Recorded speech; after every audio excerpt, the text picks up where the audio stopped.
Avec une présentation d'Antoine Liot sur la méthode élément fini stochastique pour l'analyse des structures sous incertitude.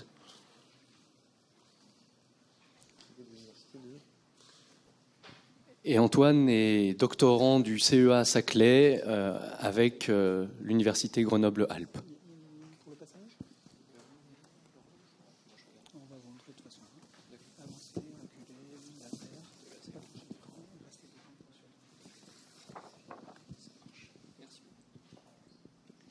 Donc bonjour à tous, merci Julien pour la présentation.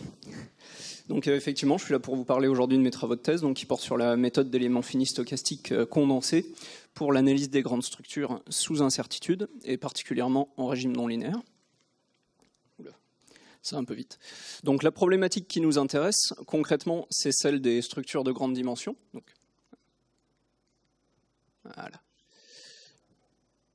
Pardon ?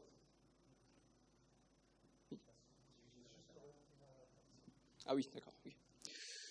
Donc la question qui nous intéresse, c'est cette problématique des grandes structures. Typiquement, dans notre cas, pour l'énergie atomique, ça va être la question des enceintes de confinement, mais on peut se poser des questions pour un peu tous les types de structures. Et donc, ce qu'on veut faire, finalement, c'est pouvoir réaliser des calculs qui sont fins et qui tiennent compte des incertitudes sur des structures de grande dimension. Donc, ces calculs fins, ils ont un certain nombre de spécificités. En particulier, on va vouloir utiliser un modèle physique qui est non linéaire, des méthodes numériques qui sont un petit peu avancées. On peut vouloir utiliser du XFEM, des choses comme ça, ou dans notre cas, du non local. Et évidemment, on va avoir besoin d'un maillage qui est adapté à l'échelle du phénomène qu'on veut étudier. Donc si on s'intéresse par exemple pour nous à la fissuration, on va aller chercher des choses qui sont fines, de l'ordre du centimètre, voire en dessous. Et à côté de ça, évidemment, il y a un problème de passage à l'échelle pour aller vers des structures qui se font typiquement plusieurs dizaines de mètres. Donc après cette petite introduction, j'aimerais parler d'abord d'une méthode qu'on a développée qui est dite de condensation adaptative, qui permet d'analyser des calculs de mécanique non linéaire. Ensuite, sur la base de ça, je développerai un petit peu la méthode d'éléments finis stochastiques condensés qu'on a développée sur cette base. Un petit exemple sur une poutre en béton et ensuite une petite conclusion. Donc la méthode de condensation adaptative, c'est quelque chose qu'on a développé nous. Donc c'est une méthode qui permet d'accélérer les calculs. Donc on voit ici sur l'animation et particulièrement de réduire la dimension d'un problème. Donc pour ça, on va séparer les zones qui nous intéressent. Donc ici, c'est celle dans laquelle on va avoir des fissures, des zones qui ont un comportement élastique, qui vont avoir du coup moins d'intérêt à simuler. Pour ça, on va utiliser une méthode de condensation statique qui a été adaptée pour les calculs non linéaires. Et on va avoir besoin de calculer des rigidités réduites qui correspondent aux différentes zones. Au fil du temps, lorsque l'endommagement, par exemple dans notre cas, progresse, on va vouloir actualiser le modèle en ayant un système de promotion des zones. On voit ici qu'on active au fil du calcul un certain nombre de nouvelles zones à mesure que l'endommagement se propage. Donc là, c'est un exemple sur une poutre en béton armé avec 5 zones. Évidemment, tous les calculs sont faits avec Castem, comme pas mal de gens ici, j'ai l'impression. Donc sur cette base, qui nous permet déjà de réduire la dimension d'un calcul déterministe à sa partie non linéaire, on a voulu développer une méthode qui nous permette de tenir compte des incertitudes. Et pour ça, on va utiliser 2 niveaux de métamodèles. Donc, en une première passe, on va réaliser un premier échantillonnage et calculer ces rigidités réduites dont on a besoin. Et avec ça, on va pouvoir créer un métamodèle, donc une approximation de ces rigidités réduites, toujours qui sont nécessaires pour la méthode de condensation. Et dans une deuxième passe, on va réaliser un deuxième échantillonnage, donc lui, toujours sur les incertitudes qu'on va avoir en entrée, utiliser ce métamodèle qu'on vient de construire dans le calcul condensé et réaliser du coup un métamodèle des grandeurs qui nous intéressent. Et les grandeurs qui nous intéressent en sortie, dans nos cas, ça va être de l'ouverture de fissures, etc. Mais c'est plutôt des choses qui sont assez générales. Là, je vais présenter par exemple quelque chose avec des valeurs d'endommagement. Et enfin, une fois qu'on a ce métamodèle, on pourra utiliser une quantification un peu plus complète des paramètres aléatoires qu'on a en entrée, le métamodèle, et obtenir une quantification de l'aléa sur nos grandeurs d'intérêt.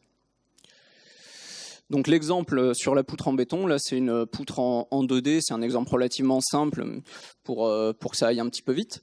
C'est avec une flexion 4 points. On utilise un modèle d'endommagement scalaire en non local et on a 2 variables aléatoires, donc le module élastique et le seuil d'endommagement.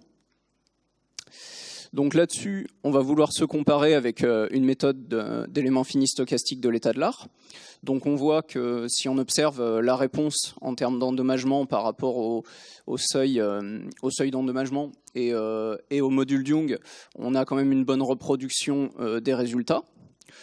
Et ce qu'on peut faire, on peut observer aussi les profils d'endommagement. On voit qu'on en a un petit peu. On est là sur ce cas, on est assez faiblement non linéaire finalement, mais on pourrait pousser plus loin. Et l'intérêt de ce type de méthode, c'est qu'on va pouvoir, par exemple, construire directement la densité de probabilité de l'endommagement qu'on a en sortie, en tenant compte des 2 aléas là qu'on a pris en entrée. Donc on peut construire ça. Ici, on compare avec cette méthode de colocation condensée une densité de probabilité qu'on construit par une approche semi-analytique et une qui est construite par Monte Carlo. Donc, ce qu'on observe, c'est évidemment qu'on reproduit bien les résultats d'une méthode de colocation stochastique classique, on va dire. Là, ici, je montre un exemple.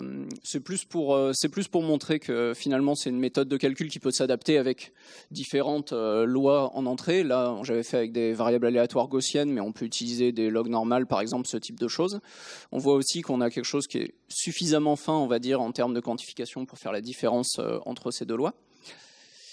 Et évidemment, l'intérêt, c'est qu'on a réduit la dimension du problème. Donc là-dessus, comme le problème est petit à la base et finalement non linéaire sur une grande partie, on va avoir à peu près un facteur 2, un petit peu plus en termes de réduction. Mais évidemment, l'objectif, c'est de pouvoir porter ça sur des structures de plus grande échelle et donc d'avoir une réduction de dimension qui soit plus grande. Donc en conclusion, je dirais que ça représente une amélioration des méthodes de colocation stochastique existantes, puisqu'on a un couplage qui se fait à 2 niveaux entre la méthode de condensation adaptative, qui est déterministe, et la méthode de colocation stochastique. On peut reproduire des résultats de référence tout en ayant une baisse de la charge de calcul, et non pas juste du temps. Et dans les prochaines perspectives, je dirais qu'il va y avoir principalement l'optimisation du choix des points par rapport à des objectifs donnés, puisqu'avec ce type de méthode, on peut aller chercher par exemple les queues de distribution, des faibles probabilités de rupture, un domaine d'endommagement particulier, ce type de choses. Et évidemment une application, c'est ce que je voulais présenter en introduction, c'est-à-dire aller chercher ce type des calculs de fissuration sur des structures complexes, type enceinte de confinement, maquette, en tenant compte d'un certain nombre d'incertitudes. Donc je vous remercie pour votre attention. Merci beaucoup, merci beaucoup.